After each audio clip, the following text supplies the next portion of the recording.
Tästä starttaa remppapäiväkirja. Tuu sisälle kattoo miltä näyttää.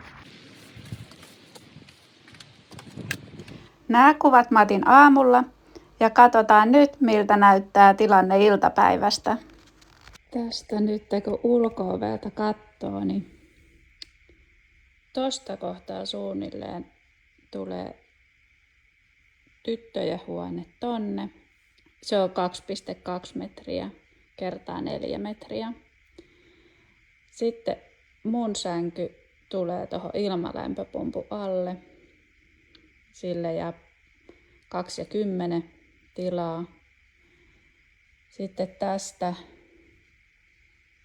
tuohon ikkunan pieleen tulee poikien huone. Tähän tulee se 1,5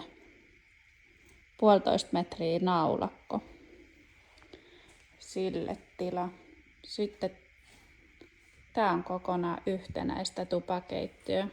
Tästä alkaa se keittiö. Tää seinusta. Musta tästä jää tosi avara tila, kun